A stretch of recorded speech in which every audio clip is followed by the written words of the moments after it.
Hey guys, welcome to my channel. My name's Corrine. I'm a holistic nutritionist and I'm trying to get you cooking in your kitchen. So today I'm going to go over a couple of basics. As a home cook, it's really important to get a hold of your knife skills. The faster you are in preparation, the easier it is going to be to cook. And honestly, you take more time prepping everything than you do cooking. So let's get to it. So we have some onion, some garlic, sweet potato, regular potato, carrot, and celery. So the first technique we're gonna do, guys, is gonna be dicing. So I'm gonna do my onion, my carrot, and my celery here. So I'm gonna take my onion, I've peeled back the skin, and what I'm gonna do is lengthwise, I'm just gonna cut through, but not all the way to the end, to kind of make a little bit of a hatch. And then I'm going to take my knife and go on the perpendicular, so against the lines, against these lines. Protecting my fingers, so holding my fingers kind of slightly askew, kind of like you're holding a glass.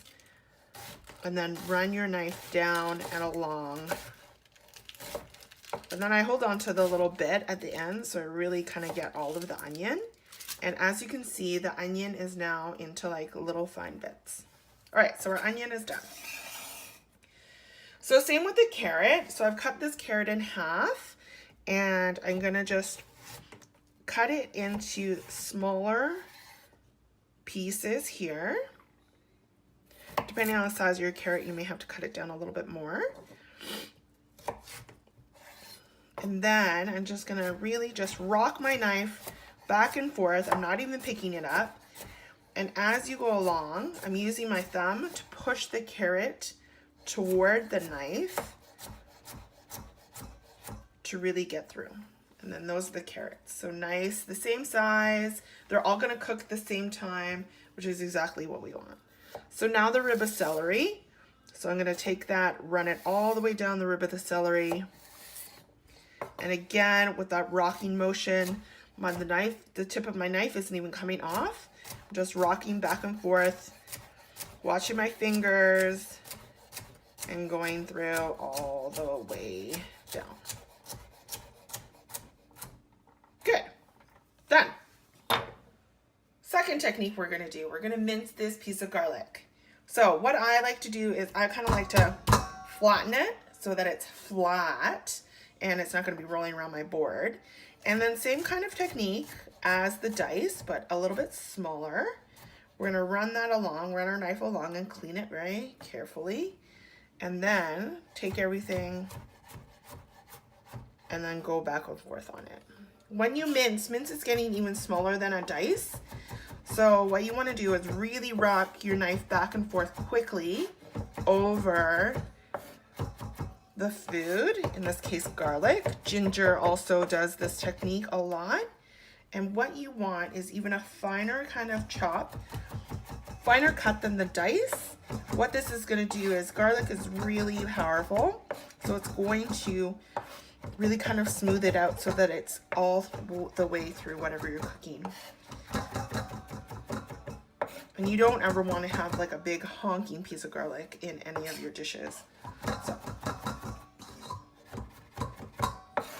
So we're going to go through that.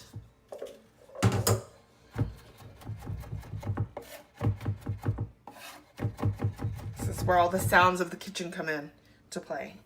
All right, so that is all done. So now we have some really great minced garlic. So next up is going to be the sweet potato. So I've got the sweet potato here. I just cleaned off the ends. This is organic sweet potato, so I don't really need to take off the skin, but depending on what you're cooking, you might want to, like if you're mashing it. So we're just going to chop this. So when you chop things, a lot of recipes say chop. So a chop is cutting it into smaller pieces, about a 1/4 inch to like maybe an inch size. But again, you want to just keep them into larger sizes. So this we use for roasted vegetables, for bigger pieces in the soup. So when this is cooking in the soup, it's not going to completely break down. So you just want to run your knife into bigger pieces, just kind of keeping that same distance. And that's your chop. So guys, an important factor is this, like, carrot's pretty long. It's about 8 inches long. So to cut this all the way through does take a little bit of time. So just cut your vegetables into smaller, more manageable pieces, and then you can just cut from there. So I'm just chopping these carrots up a little bit larger so they're chopped. This is going to be in the soup. The smaller diced carrot is creating flavor, whereas this is going to be a nice, good part of the soup. You're going to have the whole bits of carrot. So the last cut that we're going to go through is a chiffon dal. This is mainly used for herbs. Right now I'm just using a little bit of spinach just to show you how it works. You can also use kale. I chop my kale like this as well. What you want to do is take the leaves, basil, the spinach, kale, same thing. What you want to do is just take it, tuck it, and then roll. So you want to make a little bit of a roll. So you've got a little roll there. Slowly, just finely cut this into slices. So slice this. And then you've got these little streams of vegetable. Then what you could also do as well, kind of like a mincing technique, if you're doing a lot of herbs like basil, you can really kind of finely chop it up with that rocking motion that we did with the mincing. Same kind of idea. And then you can make it into smaller bits and put that into topping as well. So you can top that, use your basil and top that. And that's the last cut, guys.